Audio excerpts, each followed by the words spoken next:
Hi smart people, so you are most welcome here. और हमारी आज के इस मुलाकात में हम स्टार्ट कर रहे हैं हमारा एक और नया चैप्टर जिसका नाम है human reproduction. Now one of the most demanding chapter है हमारा, और इसमें हम में आगे बढ़ने से पहले ना I want to ask you something like this is a male and this is a female, right? Now you tell me what is the difference between a male and a female, how they are different? So you know what? Actually, we are not the right people to decide like how male and female are different, right? क्योंकि कुछ लोगों के mind में mail को लेके अलग perspective हो सकता है। लाइक मेल्स जो होते हैं वो मस्कुलर होते हैं, एनर्जेटिक होते हैं, है ना, अग्रेसिव होते हैं, they go outside for earning the money, ऐसे पर्सपेक्टिव हो सकते हैं। वहीं दूसरी तरफ जो है फीमेल्स के लिए अलग पर्सपेक्टिव हो सकते हैं कि like females are beautiful, they are lovely, they are caring, they are full of emotions, है ना, and they take care of home, so called home minister, right? तो ऐसे पर्सपेक्टिव फीमेल के लिए हो सकते हैं। तो like we are not the right people because हमारे पास अलग अलग पर्सपेक्टिव है इस सोसाइटी में, इस सोसाइटी के। तो what plays the important role here, यहाँ पे आता है साइंस।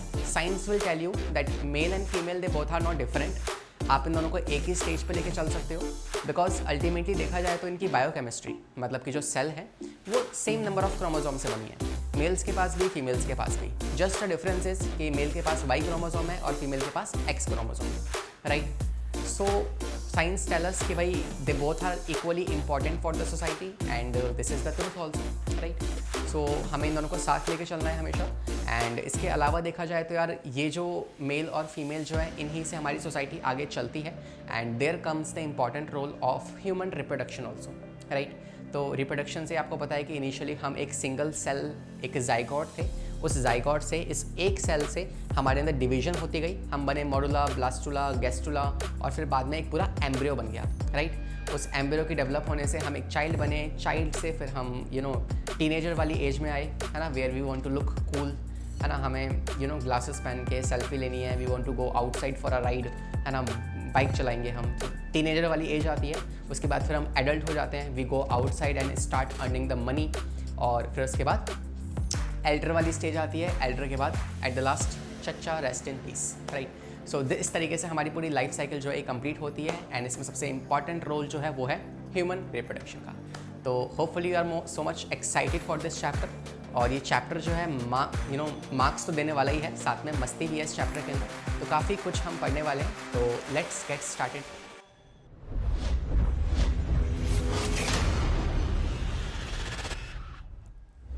सो आइए फिर स्टार्ट करते हैं। और सबसे पहले हम एक बार माइंड मैप देखते हैं कि यार हमें इस चैप्टर में क्या क्या पढ़ना है, ठीक है?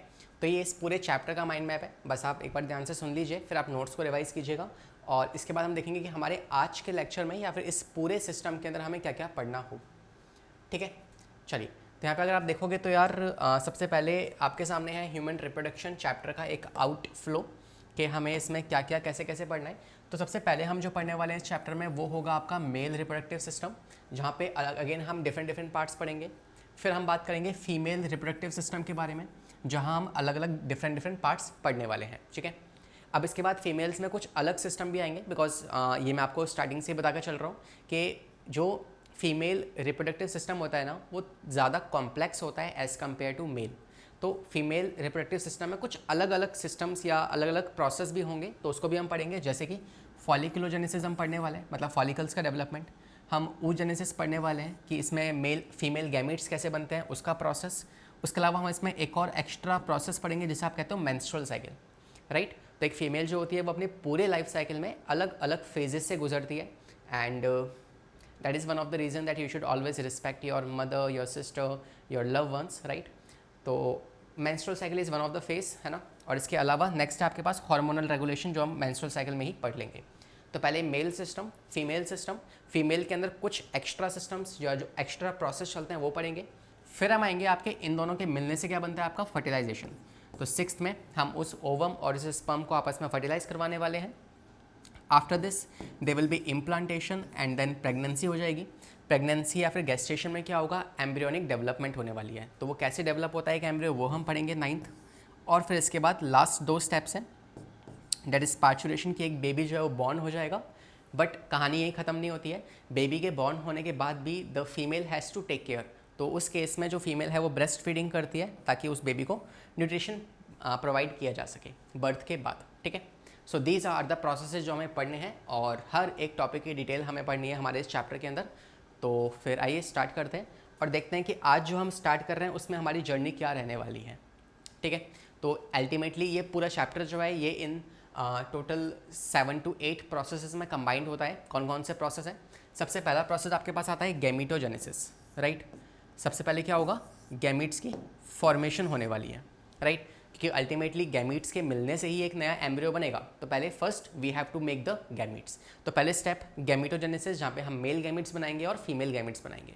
Once both the gametes are ready, तो अब ऐसा नहीं है कि ये दोनों गैमीट्स अपने आप पास आ जाएंगे, है ना, हमें इनको ट्रांसफ़र करना पड़ेगा। तो मेल की बॉडी से स्पर्म्स को निकाल के फीमेल की बॉडी के अंदर भेज रहा है, तो इसे कहते हैं इंसेमिनेशन। तो सेकंड स्टेप क्या आएगा? Once the gametes are ready they have to be transferred into the female reproductive system. फिर जैसे ये दोनों ट्रांसफ़र होंगे तो फीमेल सिस्टम जो है वो एक कॉमन साइट प्रोवाइड करेगा जहाँ इन दोनों की मीटिंग हो सके, शादी हो सके, ठीक है। So this is what we called fertilization. तीसरा स्टेप क्या पढ़ेंगे हम? फर्टिलाइजेशन। अब फर्टिलाइजेशन हो गया तो उसके बाद क्या आएगा? एम्ब्रियो बनेगा, है ना, जिसको आप ब्लास्टोसिस्ट कहते हो। ब्लास्टोसिस्ट क्या है अभी हम आगे पढ़ेंगे।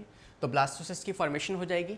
एक बार एम्ब्रियो बन गया उसके बाद क्या होगा? वो एम्ब्रियो यूट्रस के अंदर इम्प्लांट हो जाएगा, ठीक है।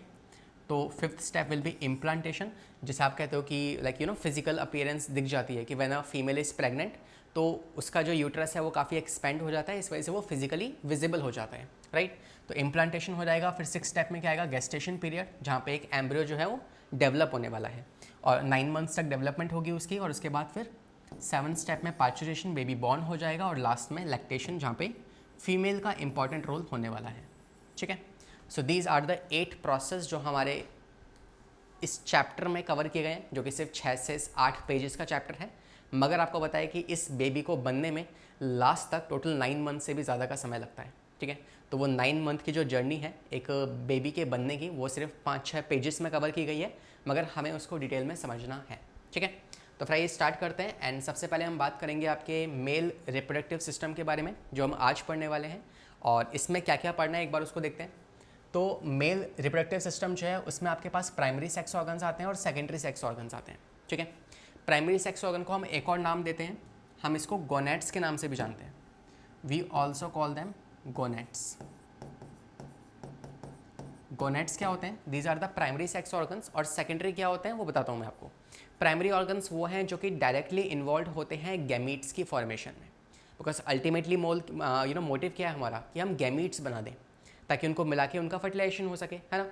तो अगर गैमीट्स को बनाने में जो ऑर्गन्स डायरेक्टली इन्वॉल्व हैं उन्हें आप कहते हो प्राइमरी सेक्स ऑर्गन्स, ठीक है। तो ये हैं आपके गैमीट्स। और मेल्स में वो गोनेट्स कौन होते हैं? तो in the case of male वो होते हैं आपके टेस्टिस। तो टेस्टिस जो है ये हमें ध्यान से पढ़ना है। और इस टेस्टिस का फंक्शन क्या होता है? ये 2 काम परफॉर्म करेंगे। पहला काम स्पर्म की फॉर्मेशन, और साथ साथ में टेस्टिस स्पर्म को तो बनाती है, लेकिन साथ साथ में कुछ आप कह सकते हो कि ये हार्मोन्स का प्रोडक्शन भी करती है, जैसे कि एंड्रोजन। तो साथ साथ में ये एंड्रोजन फॉर्मेशन भी करने वाली है। तो ये 2 मेजर काम हो जाएंगे किसके? टेस्टिस के। तो प्राइमरी सेक्स ऑर्गन में हमें टेस्टिस को पढ़ना है और टेस्टिस के फंक्शंस क्या है वो मैंने आपको बता ही दिए हैं, जिसको भी हम अभी डिटेल में पढ़ने वाले हैं, ठीक है। Now we have the secondary sex organs. जो मेल्स के अंदर और कौन से ऑर्गन्स होते हैं अपार्ट फ्रॉम दिस टेस्टिस? तो कुछ और ऑर्गन्स भी हैं जो कि इन्वॉल्व होंगे but indirectly. So they are indirectly involve in gamete production.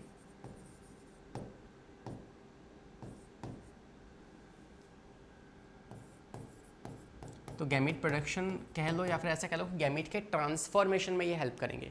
तो जो गैमीट बन गया है अब उसको ट्रांसपोर्ट करना है ना, तो उसमें आपके सेकेंडरी सेक्सुअल ऑर्गन्स जो है ये कंट्रीब्यूट करने वाले हैं। तो इसमें क्या क्या आएंगे? तो इसमें आपके 3 डिफरेंट ऑर्गन्स हमें पढ़ने हैं। सबसे पहला जो हम पढ़ेंगे वो होगा मेल एक्सटर्नल जेनिटेलिया, ठीक है। तो मेल एक्सटर्नल जेनिटेलिया, जहाँ पे आपको पेनिस पढ़ना है और स्क्रॉटम पढ़ना है, ठीक है। तो यहाँ हम पढ़ेंगे पीनस के बारे में एंड स्क्रॉटम। इसके अलावा ये हो गए एक्सटर्नल जेनिटेलिया। इसके अलावा दो पार्ट्स, सेकंड पार्ट जो हमें पढ़ना है मेल सिस्टम के अंदर, वो होता है आपके मेल रिप्रोडक्टिव डक्ट्स, है ना, आप मेल जेनाइटल डक्ट्स। तो हमें इसके बाद पढ़नी है कुछ मेल जेनाइटल डक्ट्स के बारे में। क्या मतलब है इसका? सो यू नो कि जो मेल के टेस्टिस के अंदर जो स्पर्म्स बने हैं एनी हाउ अब उन्हें ट्रांसफ़र करना है ना, बॉडी से बाहर लेके जाना है। तो उसके लिए हमें कुछ डक्ट चाहिए होती हैं, लाइक एपिडिडाइमिस, वास डिफरेंस, है ना, ये सब चाहिए होगा हमें। तो वो कौन सी डक्ट्स हैं आपकी, कौन कौन सी डक्ट्स हैं उसके नाम लिख लेते हैं यहाँ पे। हम पढ़ेंगे यहाँ पे epididymis, vas deferens,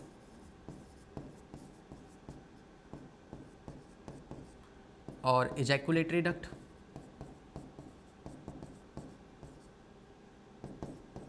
and urethra.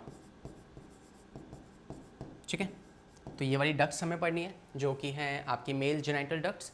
इसके अलावा तीसरा पार्ट और लास्ट पार्ट जो हमें पढ़ना है इस मेल सिस्टम में वो होंगे कुछ ग्लैंड्स।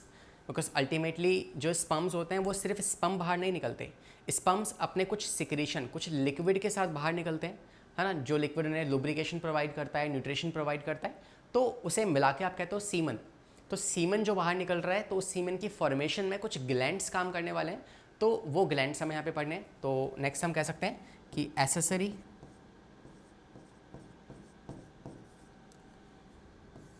Male reproductive glands. ठीक है, तो वो कौन कौन से ग्लैंड्स हैं जो हमें पढ़ने हैं यहाँ पे। सबसे पहला होगा सेमाइनल वेसिकल,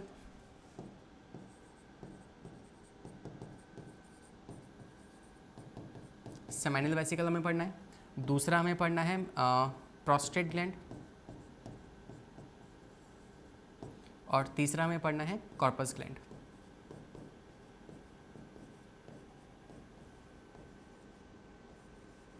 ठीक है, तो ये तीन ग्लैंड्स हमें पढ़ने हैं और इन तीनों ग्लैंड्स को पढ़ने के बाद हमारा पूरा मेल रिप्रोडक्टिव सिस्टम जो है वो खत्म हो जाएगा।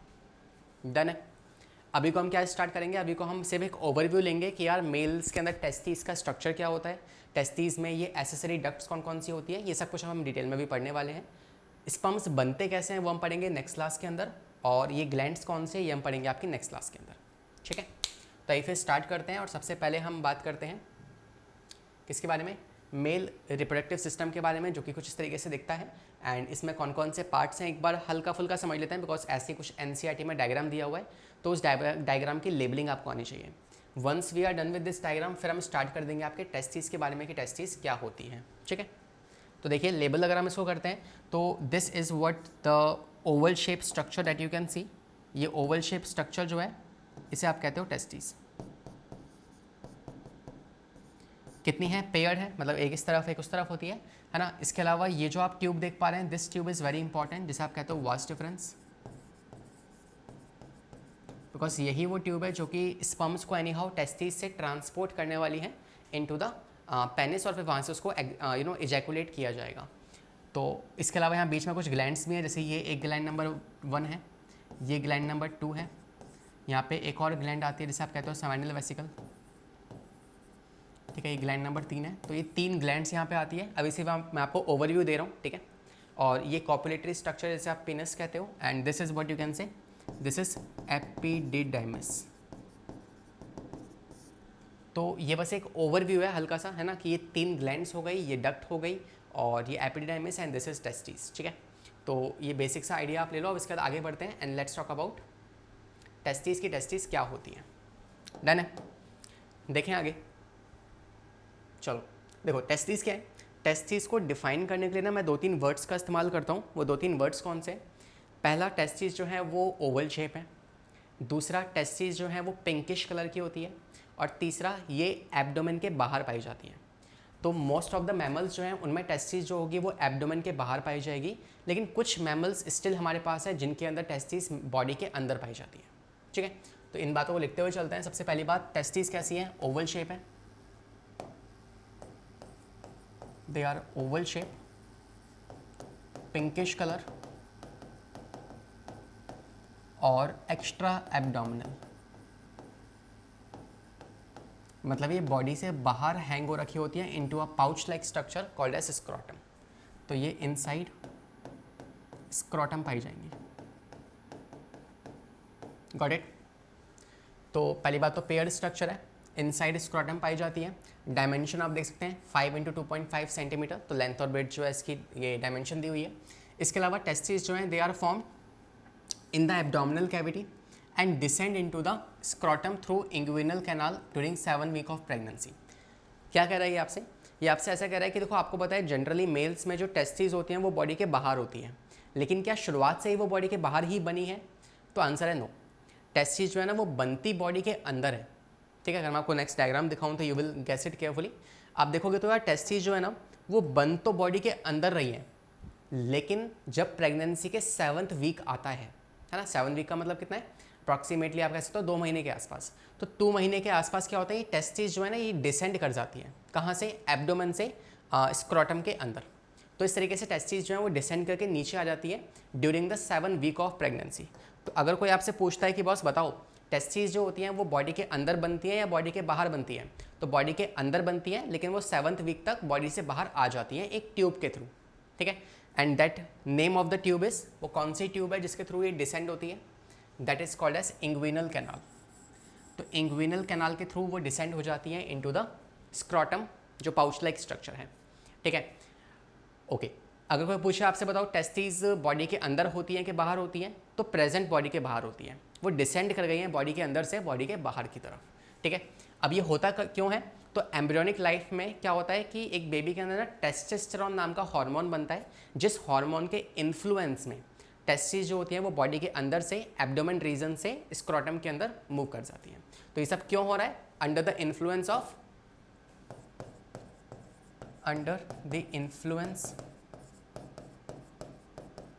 ऑफ टेस्टोस्टेरोन, ठीक है। टेस्टोस्टेरोन नाम का जो हार्मोन है इसकी वजह से क्या होता है, ये टेस्टिस जो है डिसेंड कर जाती है इनटू द स्क्रोटम। तो स्क्रोटम में मूव करेंगी कहाँ से? एब्डोमिनल कैविटी से। किसके थ्रू? इंग्विनल कैनाल के थ्रू। और ध्यान रखना कि जो लेफ्ट टेस्टिस है वो हल्की सी लोअर होती है as compare to right testis. तो पेयर टेस्टिस है, मतलब 2 पाई जाती हैं, तो एक टेस्टी ये रही और एक टेस्टिस ये रही। अगर मान लो ये लेफ्ट वाली है राइट वाली है, तो लेफ्ट वाली हल्की सी नीचे होती है as compare to right one. कोई खास रीज़न नहीं है इसका, जस्ट अ रीज़न कि आपको पता है मेल्स में ये बॉडी के बाहर है और थाइस के बीच में है। तो थाइस अगर क्लोज होंगी तो ये टेस्टिस जो है ये क्रश ना हो जाए एक दूसरे से, इस वजह से एक की पोजीशन नीचे है, एक की पोजीशन ऊपर है, ठीक है। कंपलसरी नहीं है, कुछ में ये इक्वल लेवल पे भी हो सकती है कुछ मेल्स में, मगर जनरली ये ऊपर नीचे पाई जाती है। Done, okay. इसके अलावा यहाँ पे मैंने आपको बता रहा था कि दे आर एक्स्ट्रा एब्डोमिनल। तो अब सर ऐसा क्यों? ये बॉडी के अंदर क्यों नहीं पाई जाती, ये बॉडी के बाहर ही क्यों पाई जाती है? तो इसका रिलेशन है टेम्परेचर के साथ, है ना।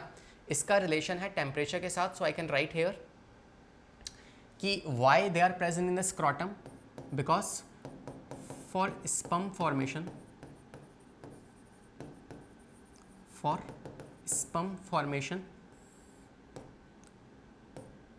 2 to 2.5 degree Celsius lower temperature is required, is 2 to 3 degree lower temperature than body temperature is required. It is the reason that why the testes are present outside the abdomen. तो क्या होता है कि testis के अंदर sperms की production होगी, लेकिन वो स्पर्म की प्रोडक्शन जितना आपकी बॉडी का टेम्परेचर है ना, जैसे मान लो 37 डिग्री जो है आपका टेम्परेचर है बॉडी का, तो इस डिग्री टेम्परेचर से 2 से 3 डिग्री टेम्परेचर कम चाहिए होगा। मतलब आपकी बॉडी का टेम्परेचर गर्म ज़्यादा है ना, और इतनी गर्माहट में इतनी ज़्यादा हीट की वजह से स्पर्म फॉर्मेशन नहीं हो सकती। तो ये बॉडी के बाहर लोकेटेड है ताकि थोड़ा सा कम टेम्परेचर इनको मिले। कितना कम? 2 से 2.5 डिग्री टेम्परेचर इन्हें कम मिले, वहाँ पे स्पर्म की प्रोडक्शन जो है वो बेहतर हो सकती है। That is the reason they are present outside the body. Hopefully ये समझ में आ चुका है आपको, है ना। और टेस्टिस में जो भी स्पर्म प्रोडक्शन होगा, जो भी कुछ होने वाला है, ये सब कुछ ऐसा नहीं है कि टेस्टिस खुद डिसाइड कर लेंगी। ये सब कुछ एनी हाउ ब्रेन से कंट्रोल हो रहा होता है। तो इसमें न्यूरल एक्टिविटी भी इन्वॉल्व होती है और आपके टेस्टिस के हॉर्मोन्स भी इन्वॉल्व होते हैं। तो इसमें नर्वस सिस्टम और रिप्रोडक्टिव सिस्टम दोनों ही इन्वॉल्व होंगे और इनके कोऑर्डिनेशन से ही क्या होगा, स्पर्म की प्रोडक्शन होने वाली है। तो अब तक क्या सीखा हमने? पहली बात हमने ये जानी कि यार टेस्टिस की जो प्रोडक्शन होती है, मतलब लाइक टेस्टिस इंट्रा एब्डोमिनल बनती है, बॉडी के अंदर बनती है, मगर with the 7th week of pregnancy वो बॉडी से बाहर आ जाती है। ठीक है। दूसरी बात, कौन से कैनाल के थ्रू बाहर आती है, that is called as inguinal canal. तीसरी बात, सर बॉडी के बाहर क्यों प्रेजेंट है, बॉडी के अंदर प्रेजेंट क्यों नहीं है, बिकॉज स्पर्म फॉर्मेशन के लिए 2 से 2.5 डिग्री लेस टेम्परेचर चाहिए होता है, इस वजह से वो बॉडी के बाहर एक पाउच लाइक स्ट्रक्चर जिसे आप कहते हो स्क्रॉटम सैक, उसके अंदर पाई जाती है। तो दैट्स अ स्क्रॉटम, ठीक है, that's a scrotum which is located outside the body. ठीक है, कोई डाउट तो नहीं अभी तक, सिंपल था, है ना, nothing so hard and fast. सही है, चलो अब बात करते हैं कि ये इंग्विनल कैनाल क्या है, थोड़ा सा इस पर डिस्कशन करते हैं। और एक और टर्म मैं आपको यहाँ बता रहा हूँ which is called as spermatic cord. तो एक होती है स्पर्मेटिक कोड और एक होती है इंग्विनल कैनाल।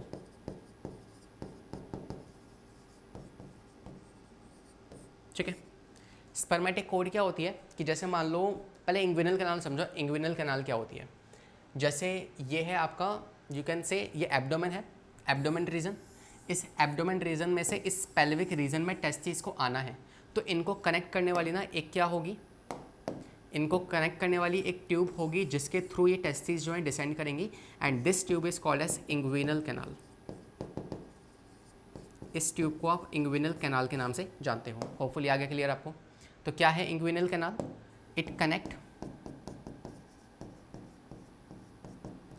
एब्डोमेन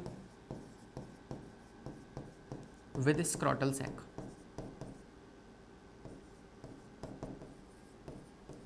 ठीक है, ये एब्डोमेन को स्क्रॉटम सैक के साथ कनेक्ट करता है ताकि टेस्टिस का डिसेंट हो सके। अब इसी इंग्विनल कैनाल के अंदर पाई जाती है क्या, स्पर्मेटिक कोड। तो जैसे मान लो ये है स्पर्मेटिक कोड, ठीक है, दिस इज स्पर्मेटिक कोड, और ये किसके अंदर प्रेजेंट है, इंग्विनल कैनाल के अंदर। तो मान लो ये इंग्विनल कैनाल है, ये पूरी इंग्विनल कैनाल है, इसके अंदर क्या है, ये स्पर्मेटिक कोड है, और स्पर्मेटिक कोड के अंदर हैं जो ब्लड वेसल्स आ रही होती हैं। आपको पता है कि टेस्टिस को भी ब्लड वेसल्स की सप्लाई चाहिए होगी, तो एब्डोमेन से स्क्रॉटम तक जो ब्लड वेसल्स आनी है वो किसके थ्रू आएंगी, स्पर्मेटिक कोड के थ्रू। तो स्पर्मेटिक कोड क्या कैरी करती है, so it carry blood vessels, ठीक है, nerves, lymph and vas deferens also. याद है क्या थी vas deferens, it was a structure जो कैरी कर रही थी किसको, स्पर्म को टेस्टिस से कॉपुलेटरी स्ट्रक्चर की तरफ। तो ये जो ट्यूब थी वास डिफरेंस, ये भी कहाँ से आ रही है, ये भी स्पर्मेटिक कोड के अंदर ही इन्वॉल्व होती है। ठीक है, तो अगर मैं इसका डायग्राम दिखाऊं तो आप बेटर समझ पाओगे। जैसे मान लो ये क्या है, this is the structure called as inguinal canal, inguinal canal, right. और इसके अंदर आप देखोगे तो ये देखो ब्लू कलर से मान लो वेन्स आ रही है, ये हो गई vas deferens, this is vas deferens, ठीक है। इसके अलावा रेड कलर से क्या है, ये है आर्टरी जो आ रही है, ब्लू कलर से क्या है, वेन्स आ रही है, कुछ न्यूरॉन्स आ रहे होंगे, तो इनका ना एक पूरा क्लस्टर फॉर्म हो जाता है, एक गुच्छा बन जाता है, and this whole cluster is called as spermatic cord. ये हो गई स्पर्मेटिक कोड, और ये पूरी ये और ये क्या है, ये हो गया आपका इंग्विनल कैनाल। ठीक है, तो इंग्विनल कैनाल और स्पर्मेटिक कोड में क्या डिफरेंस है, होपफुली आपको समझ में आ चुका होगा, एंड दोनों का फंक्शन क्या होता है वो भी मैंने आपको बता दिया है। ठीक है, so that's all what we end here. और इस स्लाइड में जो भी कुछ लिखा है एक बार ध्यान से देख लीजिए, कुछ डाउट हो तो आप डेफिनेटली कमेंट कर सकते हैं। एंड इसके अलावा एक नोट पॉइंट मैं आपको बता रहा हूँ कि मोस्टली मैमल्स में टेस्टिस कहाँ होती है, इंट्रा एब्डोमिनल या एक्स्ट्रा एब्डोमिनल, यस, तो you will say they are extra abdominal. लेकिन कुछ मैमल्स ऐसे हैं जिनमें टेस्टिस इंट्रा एब्डोमिनल पाई जाती है, जैसे कि so in some mammals testis are intra abdominal.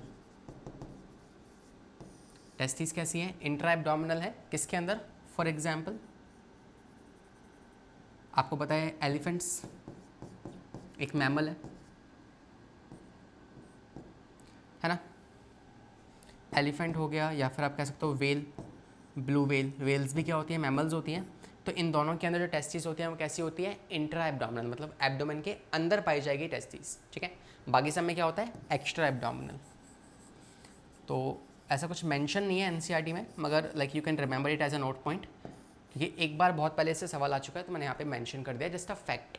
ठीक है, तो होपफुली ये सारी बातें आपको समझ में आ चुकी हैं। कितना टेम्परेचर कम चाहिए होता है, ये एनसीईआरटी की लाइन है, इसको ध्यान से याद रखना। ठीक है, और इंग्विनल कैनाल इंपॉर्टेंट है, जो कि कनेक्ट करती है एब्डोमेन को और स्क्रॉटम को, ये भी एनसीईआरटी में दिया हुआ है। ठीक है, अब आते हैं नेक्स्ट कि भाई बॉडी से बाहर जो है आपको पता है कि टेस्टिस जो है वो लोकेटेड है। ठीक है, लेकिन अब बॉडी के बाहर भी तो टेम्परेचर कांस्टेंट नहीं रहता ना, बॉडी के बाहर भी तो कभी विंटर आता है, कभी समर आती है, तो इन दैट कंडीशन क्या स्पर्म प्रोडक्शन होना बंद हो जाएगा?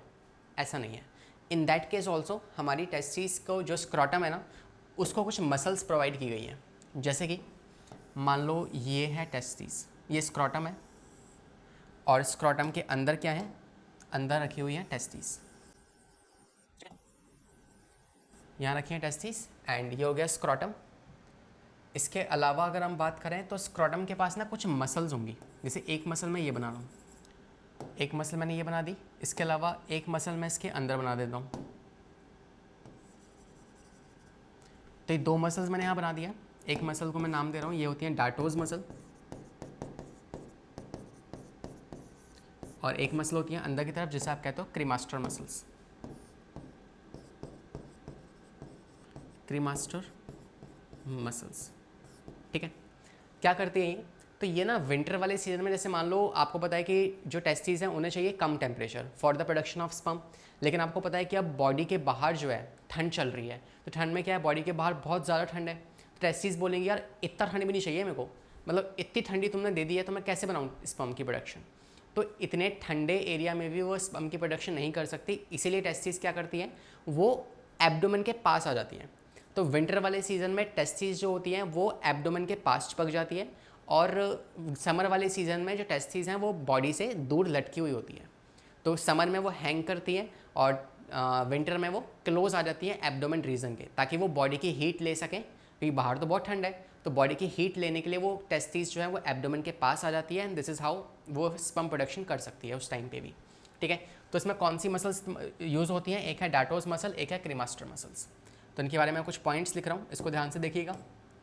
दो तरह की मसल्स इन्वॉल्व हैं, एक है क्रीमास्टर, या पहले लिखते हैं डार्टोज मसल, डार्टोस मसल्स, और एक है क्रीमास्टर मसल्स। ठीक है, डार्टोस मसल्स क्या करती हैं, ये रिंकल फॉर्म कर देती हैं, फॉर्मेशन ऑफ रिंकल्स, जिसकी वजह से सरफेस एरिया कम हो जाएगा, जिसकी वजह से हीट का लॉस कम हो जाएगा, एंड एनी हाउ जो टेस्टिस हैं वो टाइट हो जाएंगे। क्या है इसका मतलब, मैं समझाता हूँ अभी आपको। क्रीमास्टर मसल्स देखें तो इनका काम क्या होता है, क्रीमास्टर मसल्स जो हैं they will pull testis towards abdomen, ये टेस्टिस को एब्डोमेन की तरफ पुल कर लेंगी, एंड यहाँ पे ये सब काम कब हो रहा है, जब विंटर का सीजन चल रहा है, सो ड्यूरिंग विंटर ये सब कुछ चल रहा है। ठीक है, तो क्या होगा, सुनना ध्यान से, है ना, फुल फोकस अपना यहाँ पे रखो। अभी जैसी ठंड बहुत आ गई है, तो आसपास बहुत ठंड है, इन्होंने कहा कि भाई इतनी ठंड में भी हम काम नहीं कर सकते, तो इनको ऊपर की तरफ पुल कर लिया बॉडी की तरफ। तो मान लो यहाँ पे बॉडी है, ताकि बॉडी की हीट थोड़ी बहुत इनको दी जा सके।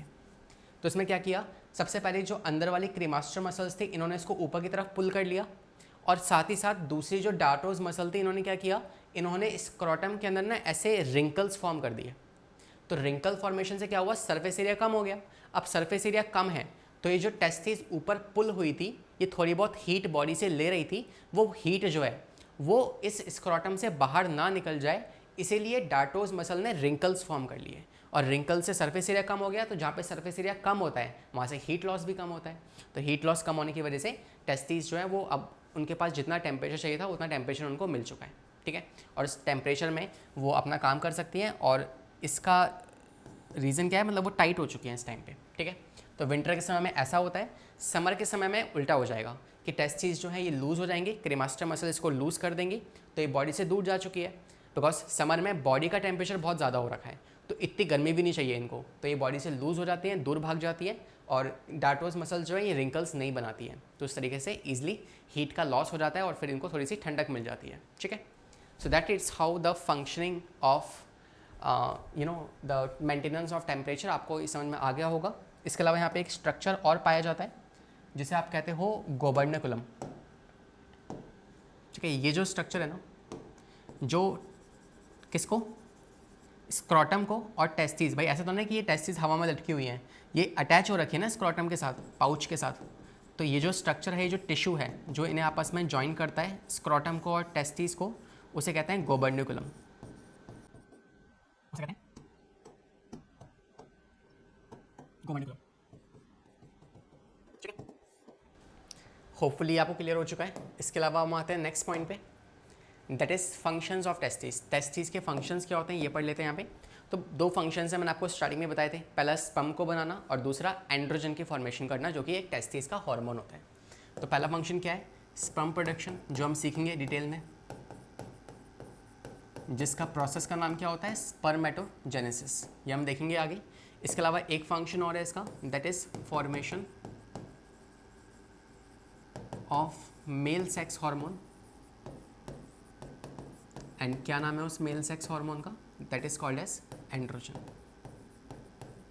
तो ये एंड्रोजन की फॉर्मेशन भी करती है। और वो एंड्रोजन क्या है, तो ये जो एंड्रोजन है इसका काम क्या होता है, androgen is a category of hormone. ये एक हार्मोन नहीं है, ये ग्रुप ऑफ हार्मोन है, तो एक कैटेगरी का नाम है। इसमें अलग अलग तरह के हार्मोन्स आते हैं, जैसे कि टेस्टोस्टेरॉन, एपीएंड्रोस्टेरॉन, है ना, टेस्टोस्टेरॉन, डाईहाइड्रो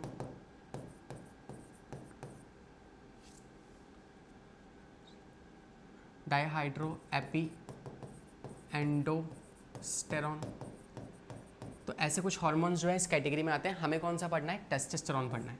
ठीक है, टेस्टोस्टेरॉन जो है वो मेल सेक्स हार्मोन है। ये क्या करता है ह्यूमन बॉडी के अंदर, तो इसका रोल होता है कि यार पहली चीज़ ये सेकेंडरी सेक्सुअल कैरेक्टर्स को लेके आता है। सेकेंडरी सेक्सुअल कैरेक्टर्स क्या होते हैं, जैसे मेल्स के अंदर आपको पता है बियर्ड आती है, मॉस्टैल्च आती है, फेशियल हेयर्स आना स्टार्ट होते हैं, प्यूबिक हेयर्स आते हैं, चेस्ट जो है वो ब्रॉड हो जाती है ना, चेस्ट हेयर्स आना स्टार्ट हो जाते हैं। इसके अलावा मस्कुलर बॉडी बन जाती है। ये सारे काम जो होते हैं इसे आप कहते हो सेकेंडरी सेक्सुअल कैरेक्टर्स। ठीक है, तो जो मेल को मेल बनाता है ना, वो वाला हार्मोन है ये। जैसे मेल्स की जो वॉइस होती है काफ़ी ब्रॉड हो जाती है ना, तो भारी हो जाती है, ये सब काम ये करवाता है एंड्रोजन। दूसरा काम क्या होता है इसका, कि ये जो है ये सेकेंडरी सेक्स ऑर्गन्स को डेवलप करवाएगा। याद है आपको सेकेंडरी सेक्सुअल ऑर्गन्स कौन से थे, जो कि हेल्प करते हैं स्पर्म के ट्रांसपोर्टेशन में, जैसे कि वॉस डिफरेंस, एपिडिडाइमिस, है ना, प्रोस्टेट ग्लैंड, सेमाइनल वेसिकल, ये ग्लैंड्स जो थे ये सब इनकी फॉर्मेशन में ये हेल्प करेगा। तो क्या काम होगा इसका, पहला काम होता है कि ये you can say was difference की फॉर्मेशन कराना, एपिडिडाइमिस। ठीक है, इसके अलावा और क्या कह सकते हो, ये हेल्प करता है ग्लैंड्स की फॉर्मेशन, जैसे प्रोस्टेट ग्लैंड। प्रोस्टेट ग्लैंड के अलावा आप कह सकते हो सेमाइनल वेसिकल। इन सब की फॉर्मेशन में ये एनी हाउ हेल्प करता है। ठीक है, तो सेकेंडरी सेक्सुअल करेक्ट ऑर्गन्स को डेवलप करवाएगा। तीसरा काम होता है इसका कि ये लिबिडो लेके आता है। लिबिडो क्या होते हैं, सेक्सुअल डिज़ायर्स। तो मेल्स में जो सेक्सुअल डिज़ायर्स आते हैं वो कौन लेके आता है, ये डिज़ायर। तो ये सेक्सुअल डिज़ायर्स भी एंड्रोजन की वजह से आते हैं। नेक्स्ट काम होता है इसका कि ये एक प्रोसेस जिसका नाम है स्पर्मेटोजेनेसिस, मतलब स्पर्म की प्रोडक्शन में इसका बहुत बड़ा रोल है। इसके अलावा ये स्पर्म की मैचुरेशन में भी हेल्प करता है, स्पर्म मैचुरेशन में हेल्प करेगा। नेक्स्ट ये जो हार्मोन है, यही हार्मोन याद है आपको, testosterone was responsible for descending of testis into the scrotum. तो टेस्टोस्टेरोन के इन्फ्लुएंस में ही जो टेस्टिस थी वो एब्डोमेन से स्क्रॉटम के अंदर आ पाई थी, है ना। तो ये काम भी किसका है, ये काम भी इसी का होता है। यहाँ लिख लेते हैं कि डिसेंट ऑफ टेस्टिस भी इसी का काम होता है, descent of testis into scrotum, ये काम भी इसी का होता है। ठीक है, इसके अलावा एक फंक्शन और आप यहाँ पे ऐड कर सकते हो कि ये मस्कुलर ग्रोथ करवाता है मेल्स के अंदर, मस्कुलर ग्रोथ। ठीक है, तो ये सारे काम किसके होते हैं, इस एंड्रोजन के होते हैं। होपफुली अब आप ये भूलेंगे नहीं। So these are the function of testis. Hopefully ये भी आपको क्लियर हो चुका है। अब हम क्या पढ़ेंगे, अब हम बात करेंगे कि टेस्टिस का स्ट्रक्चर कैसा होता है। If you cut the testis, तो टेस्टिस को काटने के बाद आपको उसके अंदर क्या क्या स्ट्रक्चर्स दिखने वाले हैं। Let's talk about this. ठीक है, इसे करने के बाद फिर हम कुछ क्वेश्चंस करेंगे, कुछ सवाल करेंगे, and that's how we will end this session. Okay, देखो ध्यान से। सबसे पहले जो टेस्टिस का स्ट्रक्चर है उसके अंदर क्या क्या पाया जाएगा। बाहर की तरफ अगर आप देखेंगे ना, तो आउटसाइड में कुछ ना कवरिंग पाई जाती है, कुछ प्रोटेक्शंस पाई जाती हैं जो कि टेस्टिस को कवर कर रही हैं। बिकॉज अल्टीमेटली टेस्टिस के पास स्क्रॉटम तो है, लेकिन स्क्रॉटम के बावजूद भी, because scrotum is just a pouch like structure, उसके अंदर टेस्टिस है, तो उस टेस्टिस ने अपनी खुद की प्रोटेक्शन भी बना रखी है। तो इट्स नॉट समथिंग कि मैं तेरे पे डिपेंडेंट हूँ, तू नहीं भी है तो भी मेरे पास अपनी खुद की अलग प्रोटेक्शन है। ठीक है, तो वो जो है ना, वो पर्सनल प्रोटेक्शन क्या है, वो इसके पास 3 लेयर्स होती हैं ऊपर की तरफ। वो 3 लेयर्स कौन सी हैं, उस पर उसका डिस्कशन करते हैं। सबसे बाहर वाली जो मोटी सी लेयर आप देख पा रहे हो, this layer is called as first tunica कहते हैं उस लेयर को, है ना, जो आउटर मोस्ट लेयर है इसकी, तो उसे कहते हैं ट्यूनिका वेस्क्यूलोसा।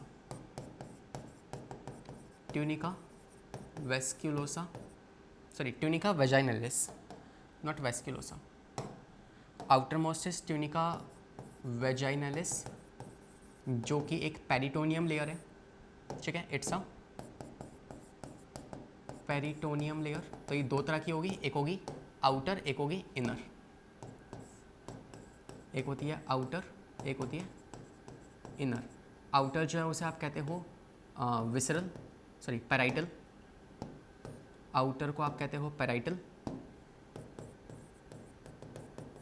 और इनर को आप कहते हो विसरल।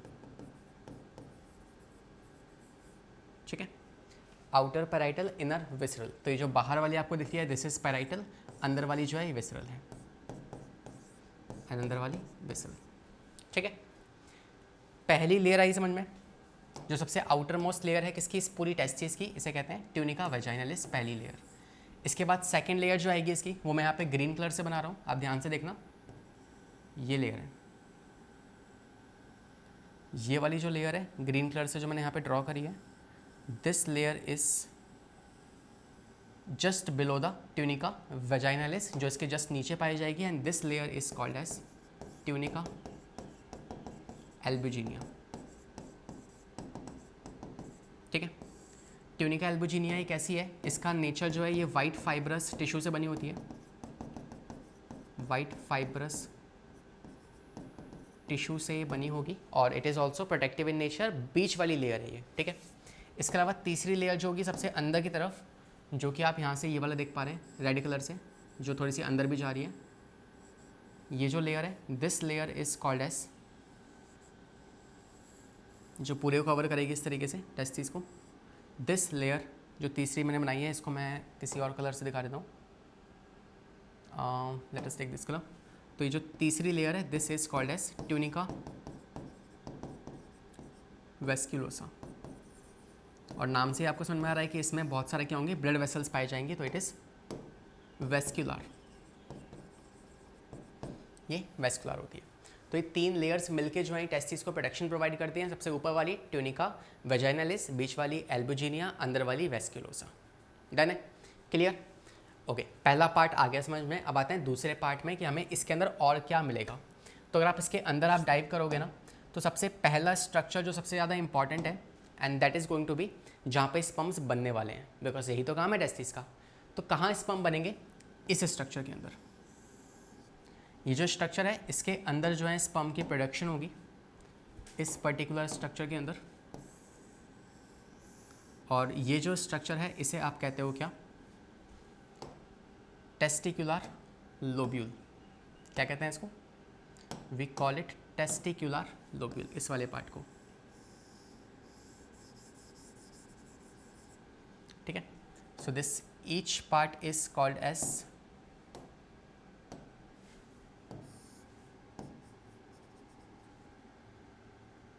टेस्टिकुलर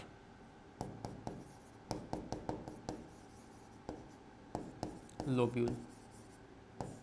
तो ये कैसा लोब लाइक स्ट्रक्चर है, एक चैम्बर है। ऐसे कितने चैम्बर है यहाँ पे? एक टेस्टिस में 200 से 250 चैम्बर्स होते हैं। नंबर कितना है इनका? 200 से 250 इन ईच टेस्टिस। इतने टेस्टिकुलर लोब्यूल्स पाए जाते हैं जिसके अंदर आपको पतली पतली सी ट्यूब दिखेगी। एक के अंदर आपको 2 से 3 ट्यूब्स दिख सकती हैं ऐसे, ठीक है। तो एक के अंदर आपको 2 से 3 इस तरह की ट्यूब्स दिख सकती हैं। और मैं रेड कलर से बना देता हूँ। ये जो ट्यूब्स यहाँ पे आप देख पा रहे हो, these tubes are called as seminiferous tubules. इन्हीं ट्यूब के अंदर बनेगा स्पर्म, ठीक है। तो टेस्टिकुलर लोब्यूल्स के पास क्या होती हैं? इनके पास होती हैं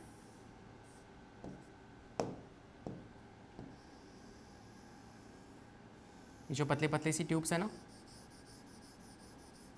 these tubes are called as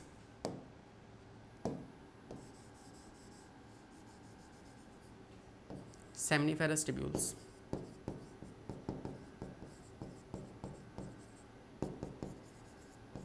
और ये कितनी होती है? 2 से 3 होती है इन ईच टेस्टिकुलर लोब्यूल, ठीक है। तो इन्हीं के अंदर स्पर्म की प्रोडक्शन होगी। तो 2 स्ट्रक्चर आपने और समझ लिए। सबसे पहले आउटर मोस्ट लेयर्स, उसके बाद ये जो लोब्यूल्स हैं, इन लोब्यूल के अंदर पाई जाती हैं seminiferous tubule, which is the site for sperm production. यहीं पे स्पर्म बनेंगे, तो this is the site for sperm production, ठीक है।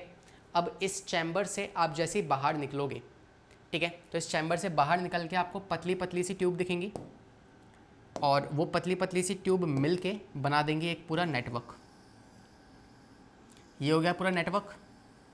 और इन ट्यूब को और इसको जॉइन करने वाली ये पतली पतली सी ट्यूब दिख रही है आपको? ये जो ट्यूब्स हैं, मैं इसको थोड़ा जूम कर दूँ, ये देखो, ये जो पतली पतली सी ट्यूब्स है ना, ये वाली जो ट्यूब्स है, इन ट्यूब्स को आप नाम देते हो क्या?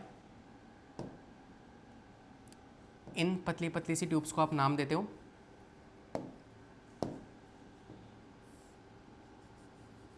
ट्यूबुलर रेटाई। ट्यूबुलर रेटाई। और इनके बाद जो नेटवर्क बना है, this network is called as rete testis.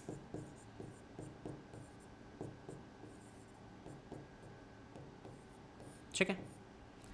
तो आए समझ में? मैं वापस से रिपीट कर रहा हूँ आपके लिए। सबसे पहले बाहर की तरफ 3 लेयर्स हमने पढ़ी, अंदर डाइव किया तो हमें एक स्ट्रक्चर दिखा, एक चैम्बर दिखा, that is called as testicular lobule. उसके अंदर क्या है? पतली पतली सी ट्यूब है जिसे आप कहते हो सेमनीफेरस ट्यूब्यूल। सेमनीफेरस ट्यूब्यूल से एक ट्यूब जो बाहर निकलेगी उसे आप कहते हो ट्यूबुलर रेटाई। ट्यूबुलर रेटाई यहाँ से भी निकल रही है, यहाँ से भी निकल रही है, यहाँ से भी निकल रही है। तो ये सब ट्यूबुलर रेटाई मिलकर क्या बना देंगे? एक नेटवर्क फॉर्म कर देंगी। This network is called as rete testis. अब ये रेटा टेस्टिस जो है ये इसके थ्रू बाहर निकलेगा, इन ट्यूब्स के थ्रू। सो इन ट्यूब्स को आप कहोगे, ये जो ट्यूब्स के थ्रू बाहर निकल रहा है, दिखाऊँ आपको, ये जो ट्यूब्स के थ्रू बाहर निकल रहा है, this tube is called as, these tubes are called as, इन्हें आप कहोगे वॉस एफरेंशिया, वॉस एफरेंस या एफरेंशिया, ठीक है। और ये वास एफरेंशिया जो है, अब ये काफ़ी सारी वास एफरेंशिया कनेक्ट करके एक आपको कॉइल जैसा स्ट्रक्चर यहाँ दिख रहा होगा। तो ये जो स्ट्रक्चर है, ये जो स्ट्रक्चर आप देख पा रहे हैं, ये पूरा ये स्ट्रक्चर फॉर्म कर देगी। एंड इस स्ट्रक्चर को आप कहते हो epididymis. It is very important structure because यही मैचुरेशन होने वाला है स्पर्म का। So finally we are having this structure is called as epididymis. और इस एपिडिडाइमिस के 3 पार्ट्स होते हैं। सबसे टॉप वाला जिसे आप कहते हो कैपुट, इसके बीच वाला कॉर्पस, और सबसे नीचे वाला कॉडा, है ना। कैपुट क्या है? इसका हेड है। ये क्या है? इसकी बॉडी। और कॉडा क्या है? इसका टेल। तो इस पे भी सवाल आ सकता है, ये आपको ध्यान रखना है कि एपिडिडाइमिस जो है इसके 3 पार्ट हैं। पहला पार्ट ये वाला, दूसरा पार्ट ये वाला, तीसरा पार्ट ये वाला। पहले पार्ट का नाम क्या है? कॉर्पस। दूसरे पार्ट का नाम कैपुट, कॉर्पस, और तीसरा वाला कॉडा, ठीक है। अब ये एपिडिडाइमिस आप देख पा रहे हैं, एक पतली सी ट्यूब से निकल रहा है बाहर, और ये जो ट्यूब है, ये ट्यूब पीछे से होते हुई ऐसे बाहर निकल जाएगी। And this is the most important tube which is called as vas efferentia, sorry vas deferens. ठीक है। तो ये है आपकी वास डिफरेंस जो कि ट्रांसपोर्ट करेगी क्या, स्पर्म्स को टेस्टिस से इनटू द एब्डोमिनल रीजन या फिर टेस्टिस के बाहर उसको लेके जाएगी। और ये किसके थ्रू आती है आपको पता है, स्पर्मेटिक कोड है ना, यहीं पे ब्लड वेसल्स भी होंगी, ये हो गई वास डिफरेंस। तो ये सब मिला के बनाएंगे स्पर्मेटिक कोड जिसके थ्रू ये बाहर जाने वाले हैं स्पर्म्स। होपफुली ये पूरा स्ट्रक्चर आपको क्लियर हो चुका होगा कैसा स्ट्रक्चर होता है, राइट। 3 लेयर्स, टेस्टिकुलर लोब्यूल, इसके अंदर सेमनीफेरस टिब्यूल, सेमनीफेरस टिब्यूल में स्पर्म्स बनेंगे जो बाहर कैसे आएंगे, पाथवे क्या होगा, सेमनीफेरस टिब्यूल से वो आएंगे ट्यूबुलर रेटाई में, ट्यूबुलर रेटाई से रेटाटेस्टिस के अंदर, रेटाटेस्टिस से वॉस डिफरेंशिया, वॉस डिफरेंशिया से एपिडिडाइमिस, एपिडिडाइमिस से फिर वो वॉस डिफरेंस के थ्रू बाहर निकल जाएंगे। ठीक है, इफ़ वी हैव स्पेस तो हम इस पाथवे को लिख भी सकते हैं कहीं, यहाँ लिखें, आप देखते हुए चलना। ठीक है, आप मुझे देख के बताओ कहाँ से कहाँ जा रहे हैं स्पर्म्स, मैं साथ साथ लिखता हूँ। सबसे पहले स्पर्म्स कहाँ बने, सेमनीफेरस टिब्यूल, सेमनीफेरस टिब्यूल में स्पर्म्स की प्रोडक्शन हो गई। ठीक है सर, कहाँ है सेमनीफेरस टिब्यूल, ये पतली पतली सी ट्यूब्स जो हैं। ठीक है, इनके बाद ये बाहर निकले किसके थ्रू, इस पतली सी ट्यूब, क्या कहते हैं इसको, ट्यूबुलर रेटाई। ट्यूबुलर रेटाई से कहाँ पे आ गए, वो आ गए इसके बाहर इस नेटवर्क के अंदर। What do we call this network, rete testis. ठीक है, वहाँ से नेक्स्ट कहाँ पे जाएंगे, they will enter into the this पतली सी tube and what do we call this, vas differentia.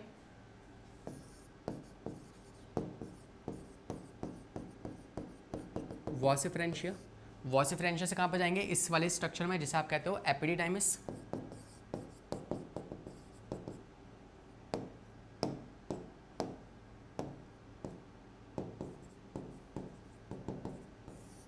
ठीक है, और एपिडिडाइमिस के थ्रू अब वो बाहर इस वॉस डिफरेंस के थ्रू निकल के बाहर पहुंच जाएंगे। तो लास्ट आएगी was difference. So this is what the sequence, आपको ये पूरा सीक्वेंस होपफुली समझ में आ चुका होगा। तो नोट्स मिलने के बाद इन सभी लेबलिंग को ध्यान से देखना है ना, एक एक करके देखना, पहले इसको देखा फिर इसको, ईजिली आपको सब कुछ समझ में आ जाएगा। ठीक है, चलिए ये देख लिया हमने, देखो किस तरीके से कंपार्टमेंट्स बने हुए हैं ना। ये जो कंपार्टमेंट है इनके अंदर क्या है, इनके अंदर है सेमनीफेरस टिब्यूल और these compartment are called as testicular lobules. ठीक है, कितने होते हैं, 200 से 250। एक टेस्टिकुलर लोब्यूल में 2 से 3 सेमनीफेरस टिब्यूल्स पाई जाती हैं, वो बाहर निकलेंगी, नेटवर्क बनाएंगी, ये हो गया वॉस डिफरेंशिया, फिर आएगा एपिडिडाइमिस और फिर आएगी वॉस डिफरेंस। अब तो यार याद भी हो चुका होगा। ठीक है, तो ये इसी स्ट्रक्चर के बारे में कुछ पॉइंट्स मैंने लिखे हैं, इन पॉइंट्स को एक बार रिवाइज मार लेते हैं। ठीक है, तो कौन सी कवरिंग है, ट्यूनिका एल्बुजिनिया। अगर क्वेश्चन आता है कि बताओ which of the following is the covering of testis, testis को कवर कौन कर रही है, तो आप कहोगे tunica albuginea is the covering of the testis. ठीक है, बाकी 3 आपको पता है कौन कौन सी होती है। इसके अलावा ईच टेस्टिस है हैविंग 250 कंपार्टमेंट, जिसे आप कहते हो टेस्टिकुलर लोब्यूल्स। ठीक है, इस टेस्टिकुलर लोब्यूल्स के अंदर क्या होगा, within the sperm are produce, sperm यहाँ पे बनते हैं, इट इज़ वेरी इंपॉर्टेंट। पूछते हैं स्पर्म प्रोडक्शन कहाँ होती है या फिर what is the structural and functional unit of testis, तो वो ये है सेमनीफेरस टिब्यूल। इसके अलावा लेंथ कितनी होती है, 70 सेंटीमीटर। ईच सेमनीफेरस टिब्यूल के पास क्या होती है, 2 टाइप की सेल्स होती हैं, मेल जर्म सेल जो हम आगे पढ़ेंगे, और 3 लेयर मैंने आपको बताई दी हैं, ट्यूनिका वेजाइनलिस और एल्बुजिनिया और वेस्कुलोसा। ठीक है, ये भी हमने पढ़ लिया यहाँ पे। और इसके अलावा हमें बस एक बात और पढ़नी है, जिसके लिए मुझे शायद एक स्लाइड ऐड करनी पड़े, तो लेट अस ऐड अ स्लाइड ऑल्सो, है ना। तो let us see here, next हमारे पास क्या है, कुछ 1-2 टर्म्स मैंने मेंशन किया है, वो टर्म्स से कई बार सवाल आ चुका है, दैट इज कि क्रिप्टोर्किडिज्म क्या होता है, ऑर्किडोपैक्सी और मोनोऑर्किडिज्म। क्रिप्टोर्किडिज्म एक ऐसी कंडीशन है जहाँ पे आपको पता है टेस्टिस जो होती हैं वो एब्डोमेन से स्क्रोटम में मूव करती हैं, तो अगर को वो मूव ना कर पाएँ या उनका फेलियर हो जाए, वो एब्डोमेन के अंदर ही रह जाएँ, this condition is called as cryptorchidism. क्या बोलते हैं इसको, क्रिप्टोर्किडिज्म। ठीक है, इसके अलावा ऑर्किडोपैक्सी क्या होता है, ऑर्किडोपैक्सी वही जो प्रॉब्लम है उसे ट्रीट करने का सॉल्यूशन है। तो अगर उन टेस्टिस को सर्जिकली एब्डोमेन से निकाल के स्क्रोटम में डाला जाए सर्जिकली, उसे कहते हैं क्या, ऑर्किडोपैक्सी। और मोनोऑर्किडिज्म होता है कि किसी मेल में अगर मान लो 2 टेस्टिस नहीं है, सिर्फ एक ही टेस्टिस है, तो उस कंडीशन को आप कहते हो मोनोऑर्किडिज्म। और अगर मान लो 2 से ज़्यादा हैं तो पॉलीऑर्किडिज्म। ठीक है, तो ये जो बेसिक सी टर्म्स हैं इनका मतलब आप ध्यान रखिएगा। अब आते हैं लास्ट, जो हमने 3 डक्ट पढ़ी थी, कौन सी, एक एपिडिडाइमिस, है ना। अंदर तो हम समझ चुके हैं कि अंदर क्या होता है, अरे हाँ ना रे बाबा, समझे ना। ये देखो, ये क्या था, ये था टेस्टिकुलर लोब्यूल, जिसके अंदर क्या थी, सेमनीफेरस टिब्यूल्स। इससे कौन बाहर निकली, ये नेटवर्क जो बना है किसका नेटवर्क है, रेटा टेस्टिस। और इसके बाद फिर क्या है, ये आई एपिडिडाइमिस, और एपिडिडाइमिस के बाद ये आ गई वास डिफरेंस। ठीक है, ये और ये इंपॉर्टेंट है, तो हम इन दोनों को पढ़ लेते हैं कि इन दोनों के बारे में क्या डिटेल्स हैं। बाकी सब तुम्हें पता ही है क्या होता है क्या नहीं होता। इन दोनों के बारे में हमें एक दो डिटेल समझनी है कि इनका फंक्शन क्या होता है, इनका मतलब क्या होता है, वो पढ़ लेते हैं एक बार।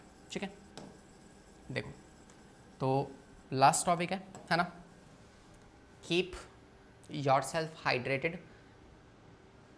जब भी पढ़ने बैठो तो अपने आसपास यार पानी की बोतल रखा करो, बिकॉज एट एवरी मोमेंट आपको पानी पीना इज़ वेरी मच इंपॉर्टेंट, है ना।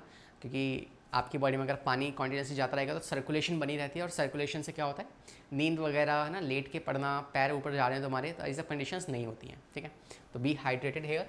अब यहाँ पे बात करते हैं कि मेल एसेसरी डक्ट्स कौन कौन सी हैं। पहली डक्ट जो हमारे पास है वो होगी सेमनीफेरस टिब्यूल।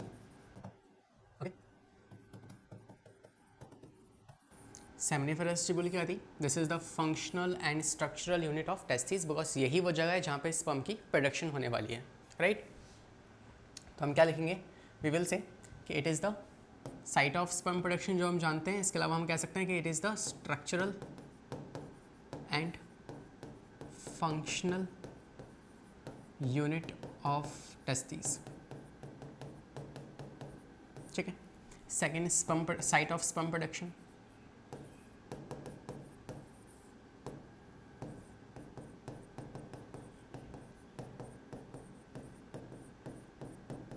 ठीक है, this is the site of sperm production. तीसरा आप कह सकते हो कि ये जो सेमनीफेरस टिब्यूल है, ये टेस्टिस के बाहर जो है स्पर्म्स को लेके जाएगी, मतलब ये ट्रांसपोर्टेशन करने वाली है। This is the site actually, तो दैट्स इट अबाउट इट। और कितनी होती है, 2 से 3 होती है in each testicular lobule, 2 to 3 in each testicular lobule, right. Okay, तो पहली वाली डक्ट हो गई क्लियर। सेकंड डक्ट जो हमारे पास आती है उसे कहते हैं क्या, वी कॉल इट एपिडिडाइमिस, जिसके बारे में हमें जानना है, एपिडिडाइमिस। और एपिडिडाइमिस जो है ये क्या है, पहली चीज़ तो it is highly coiled structure, highly coiled structure, 6 meter के अप्रॉक्सीमेटली लेंथ होती है इसकी, 6 मीटर इज ये 1 मीटर है ना, तो ऐसे 6 मीटर इतनी लंबी ट्यूब जो है वो काफ़ी ज़्यादा कॉइल्ड हो गए इस तरीके से ऊपर चिपक जाती है ऐसे, जिसके 3 पार्ट्स होते हैं, first, second and third part. ठीक है, तो जो एपिडिडाइमिस है ये हाईली कॉइल्ड स्ट्रक्चर है, 6 मीटर जितनी लंबी होती है, और इसके 3 पार्ट्स कौन कौन से हैं, इट हैज़ 3 पार्ट्स।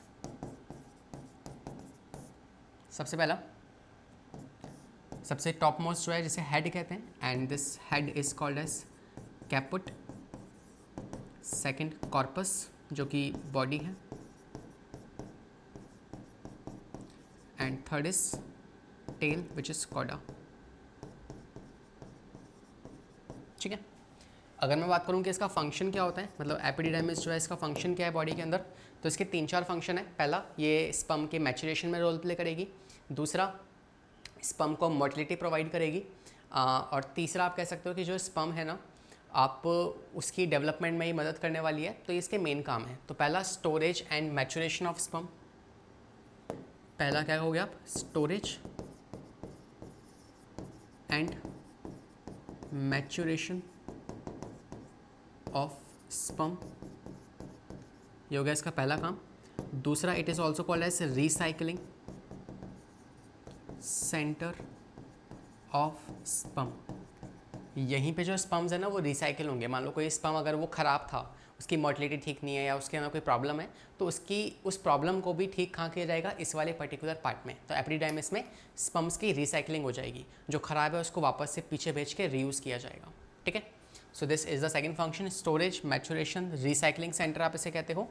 और जो एपिडिडाइमिस है, ये एपिडिडाइमिस, इसमें एक बात यहाँ पे मैं ऐड कर रहा हूँ, दैट्स अ नोट पॉइंट। ठीक है, जो मुझे अभी याद आया, दैट इज़ कि हमारे जो जितने भी मेल्स में स्पर्म बनते हैं ना, तो ऐसा ज़रूरी नहीं है कि सारे के सारे स्पर्म ठीक होंगे। ठीक है, अब स्पर्म में हमें क्या देखना है, पहला उन स्पर्म की शेप और साइज़ ठीक होना चाहिए, दूसरा उन स्पर्म की जो मोटिलिटी है, जितनी स्पीड से वो मूव कर सकते हैं वो ठीक होना चाहिए। तो क्या 100% स्पर्म का ये सब कुछ ठीक होता है? नहीं। एटलीस्ट एक मेल को अगर फर्टाइल होना है, मतलब कि वो बेबीज प्रोड्यूस कर सके, वो रिप्रोडक्शन में पार्ट ले सके, उसके लिए उसके कितने % स्पर्म ठीक होने चाहिए, तो वो देखते हैं यहाँ पे। तो एटलीस्ट उस पर्सन के जो 60% स्पर्म है ना, 60% स्पर्म, वो उनका साइज़ या मॉर्फोलॉजी ठीक होनी चाहिए। मॉर्फोलॉजी मतलब उनका साइज़ एंड शेप। तो स्पर्म की शेप और उनका साइज़ जो है वो ठीक होना चाहिए एटलीस्ट 60%। और बाकी जो 40% है, एटलीस्ट 40% जो स्पर्म्स होते हैं उनकी मोटिलिटी ठीक होनी चाहिए, मतलब उनकी स्पीड, उनकी मूवमेंट, वो सब कुछ ठीक होना चाहिए, तब जाके एक मेल जो है वो फर्टाइल कहलाया जाएगा। ठीक है, तो ये एज अ नोट पॉइंट भी इस बात को ध्यान रखिएगा। तो बाकी एपिडिडाइमिस का काम क्या होता है, पहला storage and maturation of sperm हो गया, रिसाइकिल करना, जो स्पर्म्स यहाँ पे आ रहे हैं उनको रिसाइकलिंग करना, और एपिडिडाइमिस जो है वो टेस्टिस से स्पर्म को लेके वास डिफरेंस के अंदर डाल देगा ताकि वो आगे ट्रांसपोर्ट हो सके। तो अब नेक्स्ट डक्ट कौन सी है हमारे पास, next duct is vas deferens. ठीक है, अच्छा यहाँ पे एक बात और ऐड कर लो कि एपिडिडाइमिस के अंदर क्या पाई जाती है, स्मूथ मसल्स पाई जाती हैं। कौन सी मसल्स, सर्कुलर स्मूथ मसल्स, जो कि स्पर्म कहाँ पे आए हैं, इस एपिडिडाइमिस में आए हैं ना, उसको कॉन्ट्रैक्शन करवा के, स्मूथ मसल्स की कॉन्ट्रैक्शन करवा के उस स्पर्म को आगे की तरफ पुश कर देंगी। तो आपके मन में एक सवाल आ सकता है कि सर स्पर्म के पास तो टेल है, तो वो स्पर्म खुद मूव क्यों नहीं कर रहा? तो यार यहाँ पे ना हम स्पर्म को मूव करवाएंगे नहीं जानबूझ के, बिकॉज स्पर्म के पास वैसे ही बहुत थोड़ी सी क्या है, फ्रक्टोज शुगर है, जो उसका खाना होता है। अब उस शुगर को भी वो वहीं पे यूज़ कर लेगा, तो फीमेल रिप्रोडक्टिव ट्रैक के अंदर जब वो जाएगा, जो कि 10 सेंटीमीटर लंबा होता है, तो उसे क्रॉस करने के लिए उसके पास एनर्जी नहीं होगी, वो अपनी टेल की मूवमेंट नहीं कर पाएगा।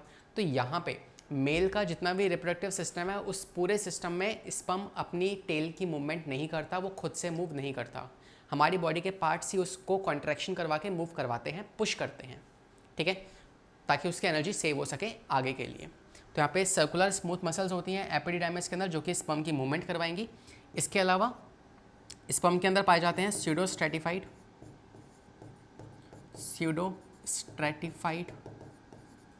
Ciliated epithelium. आपको पता है एपिथेलियम भी दो तरह की होती है ना, एपिथेलियम जो कि दो तरह की होती है, एक होती है स्टर्कोसीलिया, एक होती है काइनोसीलिया।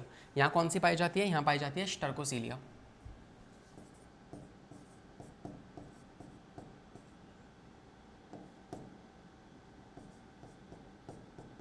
ठीक है, स्टीरियोसीलिया कैसी होती है, ये पहली बात तो इसका कोई मोटिलिटी में रोल नहीं होता, मतलब ये स्पर्म की मूवमेंट में कोई रोल प्ले नहीं करेगी कि स्पर्म को पुश करवाए।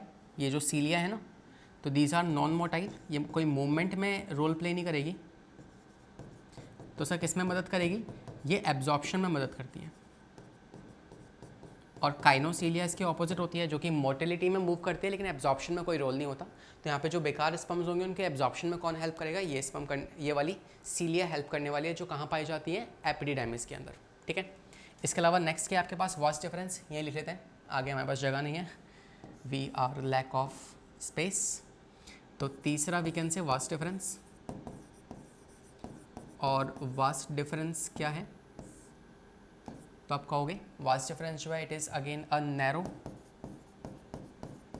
थिन ट्यूब, पतली सी और छोटी सी ट्यूब है ये आपकी, क्या करेगी, it will transport the sperm from scrotum to कहाँ पे, इनटू एब्डोमेन।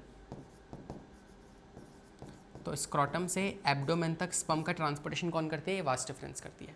ठीक है, इसके पास भी सेम क्या होगा, इसके पास भी सर्कुलर स्मूथ मसल्स होती हैं, सर्कुलर स्मूथ मसल्स होती हैं, और साथ ही साथ इसके पास भी यही वाली सेम स्टीरियोसीलिया होती है। ठीक है, तो this is all about vas deferens.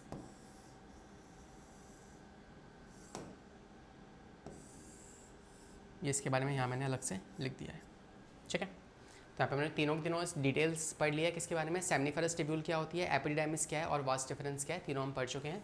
कुछ बातें यहाँ लिखी हैं, इसको आप रीड कर सकते हैं अभी के अभी। देखिए, transportation along the epididymis involve the combination of fluid that is peristalsis, contraction of smooth muscles. आप जानते हो कि एपिडिडाइमिस में क्या पाई जाती हैं, स्मूथ मसल्स पाई जाती हैं, जिसकी वजह से क्या होता है, पेरिस्टाल्सिस, मतलब कॉन्ट्रैक्शन की वजह से उस स्पर्म को पुश कराया जाएगा, ठीक है। तो ये वाली बात कह रहा है। सेकंड, आपको पता है स्पर्मेटोजोन या स्पर्मेटोजोआ जो होते हैं passes through the epididymis into 2 weeks during which the completes its function of maturation. तो स्पर्म का मैचुरेशन कहाँ होता है, एपिडिडाइमिस में। कितना समय लगता है, 2 हफ्ते लगते हैं, ठीक है। तो 2 वीक्स तक स्पर्म जो है वो स्टोर रहेंगे किसके अंदर, एपिडिडाइमिस के अंदर। तीसरा, it is also called as recycling centre. चौथा, जो डैमेज स्पर्मेटोजोआ हैं उनको एब्जॉर्ब किया जाएगा किसके द्वारा, स्टीरियोस्कीलिया, जो मैंने आपको बताए थे अभी। तो ये हो गया पूरी बात किसके बारे में, एपिडिडाइमिस के बारे में, वास्ट डिफरेंस के बारे में और एपिडिडाइमिस के बारे में, ठीक है। और अगर आप कुछ और बातें करोगे तो जैसे यहाँ पे आप देखो कि mucosa of the duct deferens consist of the pseudostratified columnar epithelium and lamina propria, epididymis towards the urethra and peristalsis. तो ये स्पर्म को लेके जाएगी कहाँ से, एपिडिडाइमिस से यूरेथ्रा के पास। तो ये सारी बातें जो हैं किसके बारे में हैं, ये हैं वास्ट डिफरेंस के बारे में, और ये जो बातें हैं ये हैं एपिडिडाइमिस के बारे में। तो एपिडिडाइमिस के ये रोल्स होते हैं और वास्ट डिफरेंस के आपको रूल मैंने यहाँ लिखवाई दिए हैं कि ये एपिडिडाइमिस से स्पर्म कैरी करेगी कहाँ तक, एब्डोमेन तक, ठीक है। तो यूरेथ्रा तक स्पर्म को ये ट्रांसपोर्ट करने वाली है और इजैकुलेशन में इसका रोल प्ले होता है। डन, कुछ सवाल कर लें।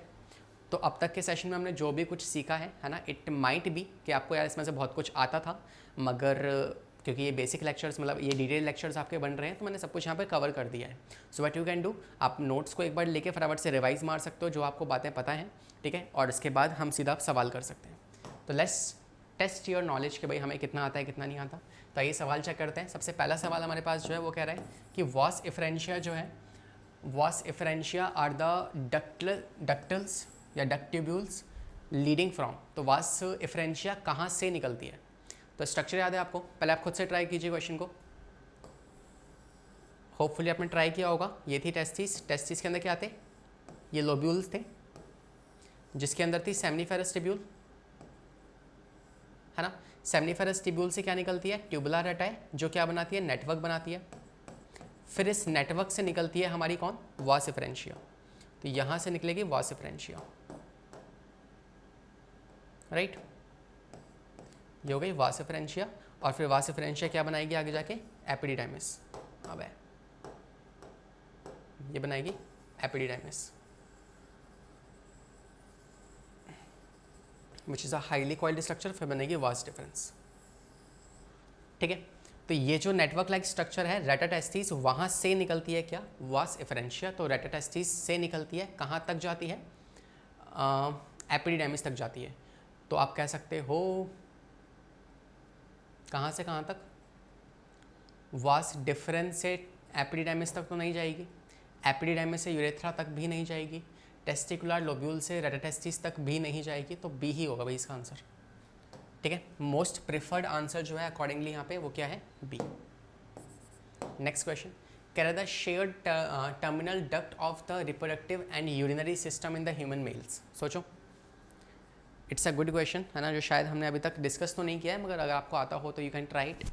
ये कह रहा है शेयर टर्मिनल, एक ऐसी ट्यूब बताओ जो कॉमन होगी किसके लिए, रिप्रोडक्टिव सिस्टम के लिए और यूरिनरी सिस्टम के लिए।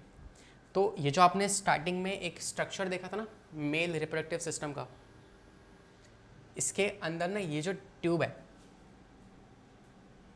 ये this is called as urethra, और ये यूरेथ्रा जो है ना ये कॉमन है। कैसे कॉमन है, ये स्पर्म्स को भी कैरी करती है और ये यूरिन को भी कैरी करती है। तो ये यूरिनरी सिस्टम के लिए और रिप्रोडक्टिव सिस्टम दोनों के लिए क्या है, कॉमन है। तो यहाँ पे आंसर क्या आएगा, यूरेथ्रा, ठीक है। Next, if for some reason the vas efferentia of the human reproductive system get block, अगर वास इफरेंशिया ब्लॉक हो जाए तो गैमीट्स कहाँ से कहाँ ट्रांसपोर्ट नहीं हो पाएंगे। तो देखो, अगर यही वाली ट्यूब अगर ब्लॉक हो जाए तो ट्रांसपोर्टेशन कहाँ से कहाँ नहीं होगा, रेटाटेस्टिस से लेके एपिडिडाइमिस तक, रेटाटेस्टिस से एपिडिडाइमिस तक ट्रांसपोर्टेशन नहीं हो पाएगा, तो आप कह सकते हो एपिडिडाइमिस टू वास डिफरेंस, या फिर अगर ये ब्लॉक हो जाए तो epididymis to vas deferens, ovary vagina, या टेस्टिस टू एपिडिडाइमिस, तो testis to epididymis, because ultimately क्या है, rete testis is a part of testis, तो टेस्टिस से एपिडिडाइमिस तक लेके कौन जाता है, ये ट्यूब्स लेके जाती हैं, दीज आर वास डिफरेंशिया, तो ट्रांसपोर्टेशन टेस्टिस से एपिडिडाइमिस तक नहीं हो पाएगा। नेक्स्ट, क्रिप्टोकिडिज्म कौन सी कंडीशन होती है, सिखा रखा है आपको, testis do not descend into scrotum, तो अगर टेस्टिस स्क्रॉटम में ना आ पाए that condition is called as cryptorchidism. And what's the treatment, treatment is orchidopexy. Okay, there is a connective tissue cord extending between the testis and the abdominal wall, तो abdomen की wall और testis के बीच में एक tissue, connective tissue जो है वो ट्रैवल करता है, and what do we call it, is this gubernaculum, is this testis cord, is this mesenteric cord, या फिर स्पर्मेटिक कोड। तो स्पर्मेटिक कोड है जो क्या है, एक टिश्यू है जो बीच में कनेक्ट करेगा किसको, एब्डोमेन को और टेस्टिस को, जिसके अंदर वास डिफरेंस, ब्लड वेसल्स, ये सब कुछ ट्रैवल करने वाला है। ठीक है, next, capsule enclosing the testis of mammals, तो जो मैमल्स की टेस्टिस है उसे कवर करने वाला कैप्सूल कौन सा है, tunica albuginea. Next, abdominal passage which connect the abdominal cavity with the scrotal sac, तो एब्डोमेन कैविटी को और स्क्रॉटल सैक को कनेक्ट कौन करता है आपस में, आपको पता है इंग्विनल कैनाल है ना, और अगर इस इंग्विनल कैनाल की कोई प्रॉब्लम हो जाए ना, मतलब ये आपको मैं आगे बताऊंगा वैसे, मगर मान लो कि आपकी इंटेस्टाइन का छोटा सा पार्ट अगर इस इंग्विनल कैनाल में घुस जाए तो उस कंडीशन को आप कहते हो inguinal hernia, which is a disorder. ठीक है, वो हम पढ़ेंगे आगे। Next, the narrow middle part of the epididymis, तो बीच वाला पार्ट कौन सा है, तो उसके लिए आपको सीक्वेंस याद होना चाहिए। अब सीक्वेंस याद नहीं है तो अगेन ये क्वेश्चन नहीं कर पाओगे, है ना। तो सीक्वेंस क्या होता है, कैपुट, कॉर्पस, कॉडा, तो बीच वाला कौन है, कॉर्पस, तो corpus is the correct answer. ठीक है, लास्ट क्वेश्चन कह रहा है, ये तो हमने कर लिया, मिडिल पीट, है ना, चलो हो गया भाई। तो that's all for this class, और नेक्स्ट वाले सेशन में हम क्या बात करेंगे, स्पर्मेटोजेनेसिस कैसे होता है और ग्लैंड्स कौन कौन सी हैं। तो हमारे पास 3 ग्लैंड्स हैं, वो 3 ग्लैंड्स हम पढ़ेंगे अगली मुलाकात में, और स्पर्म का प्रोडक्शन कौन से प्रोसेस से होता है वो हम जानेंगे। That's for this session. Description में एक लिंक मिलेगी जहाँ पे आपको DPPs होंगी, वो अटेंड कर लीजिएगा, नोट्स मिल जाएंगे डिस्क्रिप्शन में। And if you like this session, hit the like button, subscribe the channel, and will see you in the upcoming classes. तब तक के लिए पढ़ाई करते रहें, सेफ रहें, bye, take care, wish you all the very best.